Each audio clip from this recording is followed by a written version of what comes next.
Ladies and gentlemen, welcome to Chanel Jasmine, the best novel Chanel for romantic stories. Hai guys, selamat datang di channel Jasmine, channel terbaik untuk menyimak novel-novel romantis.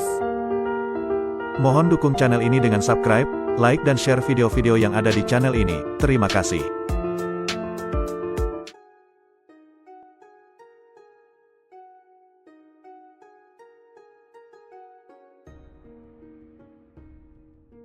Perintah Kaisar Naga bab 4796, 4797, 4798. Dev tidak peduli dengan apa yang dipikirkan kedua saudari itu, tetapi terus berjalan maju.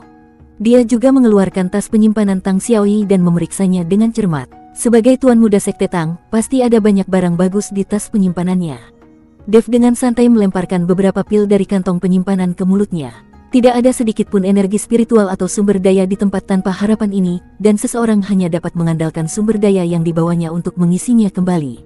Hei, apa ini? Pada saat ini, Dev mengeluarkan bola bercahaya dari tas penyimpanan. Bola bercahaya ini transparan dan mengandung kekuatan misterius. Melalui bola itu, dia dapat melihat hewan kecil meringkuk di dalamnya, dengan kulit, daging, dan pembuluh darahnya terlihat jelas.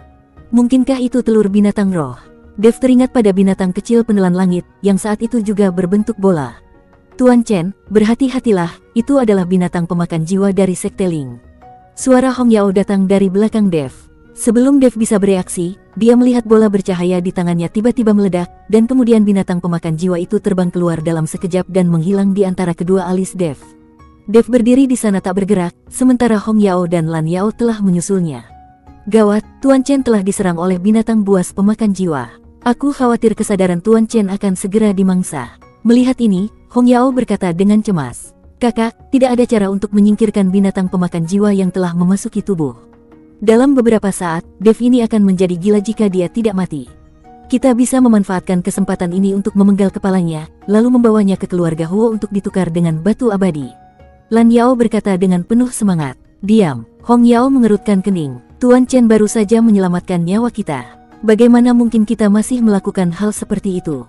Kakak, cepat atau lambat dia akan segera mati. Bahkan jika kita tidak melakukannya, pasti ada orang lain yang melakukannya. Daripada membiarkan orang lain mendapatkan hadiahnya, akan lebih baik bagi kita para saudari untuk mendapatkan 200.000 batu abadi. Lihatlah, itu 200.000. Saat Lan Yao berbicara, dia hendak memenggal kepala Dev dengan pedang di tangannya. Klang, dengan suara keras, pedang Lan Yao diblokir oleh Hong Yao. Adik, kalau kamu mulai berkelahi, jangan salahkan aku karena bersikap kasar. Hong Yao berkata dengan wajah dingin. Kakak, kamu bodoh sekali. Lan Yao tidak punya pilihan lain selain menyimpan pedangnya. Hong Yao memandang Dev dan mendapati Dev tidak bergerak, seolah-olah dia telah kehilangan kemampuan untuk mengendalikan tubuhnya. Faktanya, Dev baik-baik saja sekarang. Binatang pemakan jiwa apapun yang memasuki lautan kesadarannya pasti sudah ditangkap, dipanggang, dan dimakan oleh Raja Iblis Awan Merah sejak lama. Sekalipun Raja Iblis Awan Merah tidak berada di lautan kesadaran Dev, binatang pemakan jiwa ini tidak akan mampu melukai kesadaran Dev sedikit pun. Ada juga buku kode emas leluhur di lautan kesadaran Dev, yang merupakan keberadaan yang bahkan ditakuti oleh Raja Iblis Awan Merah.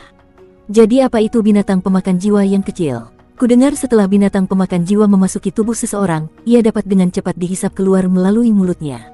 Aku akan mencobanya. Setelah Hong Yao selesai berbicara, dia mencium Dev dan mulai menghisapnya dengan keras. Dev membelalakkan matanya, tampak terkejut dan malu.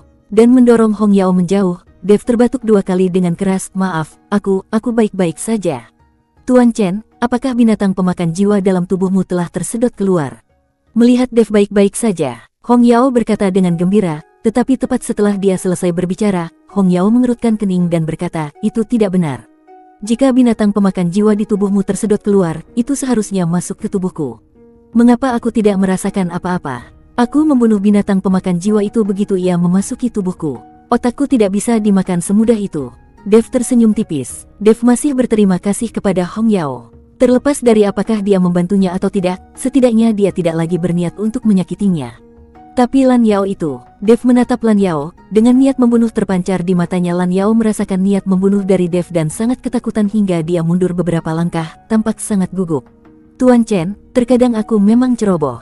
Aku harap kamu bisa memaafkanku. Melihat ini, Hong Yao segera memohon belas kasihan. Kamu mengandalkan bantuan kakakmu, kalau tidak, kamu pasti sudah menjadi mayat sekarang. Dev menatap Lan Yao, matanya penuh peringatan. Setelah mengatakan itu, Dev berbalik dan pergi. Dia tidak ingin terlalu banyak berurusan dengan saudari kembar di depannya. Tetapi siapa yang mengira bahwa begitu Dev pergi, mereka berdua menyusulnya. Ada apa lagi? Tanya Dev. Tuan Chen, kami ingin mengikuti Tuan Chen. Hong Yao berkata terus terang, aku tidak akan membiarkan siapapun yang ingin membunuhku berada di dekatku. Dev menggelengkan kepalanya. Tuan Chen, itu memang salahku sebelumnya, tetapi Tuan Chen juga harus berpikir jernih. Tanah tanpa harapan ini milik keluarga Huo. Mereka memberi hadiah kepadamu tetapi tidak mengirim siapapun untuk memburumu. Ini menunjukkan bahwa mereka hanya ingin menjadikan Tuan Chen sebagai tikus yang menyeberang jalan. Semua kultivator yang bisa datang ke tanah tanpa harapan berasal dari sekte dan keluarga yang memiliki kekuatan tersembunyi. Jika orang-orang ini menargetkan Tuan Chen, maka Tuan Chen tidak akan pernah merasa damai. Hong Yao mengikuti Dev dan berkata, apakah kamu punya cara untuk mencegahku menjadi sasaran? Tanya Dev. Hong Yao mengangguk, Tuan Chen, alasan mengapa kamu menjadi sasaran adalah karena ranahmu saat ini terlalu rendah. Aku harap kamu tidak akan menyembunyikan ranahmu dan secara langsung memperlihatkan kekuatanmu untuk membuat beberapa orang mundur. Jika Tuan Chen baru saja menunjukkan kekuatan aslinya, Tang Xiaoyi tidak akan berani memprovokasi Tuan Chen dengan mudah. Dev tersenyum, alam Mahayana tingkat ketiga adalah alam asliku. Aku tidak menyembunyikan apapun. Apa? Hong Yao terkejut. Seorang kultivator pada alam Mahayana tingkat ketiga bisa membunuh seorang kultivator pada alam Mahayana tingkat ke-9 hanya dengan satu pedang. Bukankah ini terlalu keterlaluan? Setelah terkejut sejenak, Hong Yao melanjutkan, Tuan Chen, karena kamu berbakat dan dapat bertarung di atas levelmu, kamu harus pergi ke Sekte Tao. Sekarang tangga surgawi belum muncul, hampir semua kultivator telah berkumpul di Sekte Tao. Setelah Tuan Chen tiba di Sekte Tao, kamu bisa dengan sombong menunjukkan kekuatannya. Dengan cara ini, banyak orang akan takut dengan kekuatan Tuan Chen dan tidak akan berani memprovokasimu lagi. Ada juga kekuatan di balik Tuan Chen, yang juga dapat ditampilkan, seperti Kaisar Kota Matahari dan Bulan. Kamu dapat memerintahkan Kaisar Kota Matahari dan Bulan untuk memijat punggungmu di jalan dan melihat apakah orang lain berani menargetkanmu. Dengan begini, aku kira bahkan keluarga Huo dan keluarga Tang tidak berani membalas dendam pada Tuan Chen. Dev mendengarkan analisis Hong Yao dan tersenyum tipis, apakah kamu memintaku untuk pamer? Hong Yao mengangguk, jika Tuan Chen benar-benar hebat, tunjukkan saja yang sebenarnya. Jika kamu tidak benar-benar hebat, pura-pura saja hebat. Pokoknya, pastikan saja orang lain tidak berani memanfaatkanmu. Dev merenung, bagaimana aku bisa berpura-pura? Alamku terlalu rendah, jadi aku tidak bisa berpura-pura. Aku hanya punya pedang di sini, aku ingin tahu apakah aku bisa berpura-pura. Aku khawatir ini tidak akan berhasil. Meskipun ini pedang yang berharga, tidak semua orang mengetahui nilainya. Apakah Tuan Chen punya benda hebat lainnya? Hong Yao bertanya. Lalu aku harus berpura-pura punya binatang suci, berpura-pura tahu teknik keabadian, berpura-pura tahu teknik formasi, berpura-pura bisa memulihkan kesehatan orang, berpura-pura punya busur dewa, dan berpura-pura punya pendukung yang bisa menghancurkan dunia surga dan manusia dengan satu pukulan. Dev berbicara tanpa henti. Tidak, jika Tuan Chen berpura-pura dapat dipercaya, seperti menghancurkan dunia surga dan manusia dengan satu telapak tangan, menggunakan binatang suci, menggunakan busur Raja Dewa, dan mengetahui beberapa seni keabadian, itu semua hanya bualan yang membuat orang sulit mempercayainya. Hong Yao melambaikan tangannya berulang kali, memberitahu Dev untuk berhenti berpura-pura. Membual, Dev tersenyum, kemudian gelombang panas datang, dan binatang unicorn api kecil dilepaskan oleh Dev. Merasakan rumput hijau lembut di sekelilingnya, binatang unicorn api kecil itu sangat gembira. Ia berlarian dan berteriak kegirangan. Binatang kecil penelan langit juga tampaknya telah merasakan sesuatu dan terbang langsung dari cincin penyimpanan Dev. Binatang kecil penelan langit itu sama sekali tidak berada di bawah kendali Dev. Binatang kecil unicorn api dan binatang kecil penelan langit sedang bermain dengan bebas, mereka sangat bahagia. Melihat pemandangan ini, Hong Yao dan Lan Yao keduanya tercengang. Tuan Chen, ini. Hong Yao membelalakan matanya, wajahnya penuh ketidakpercayaan. Oh, kedua binatang kecil yang aku besarkan ini berperilaku sangat baik.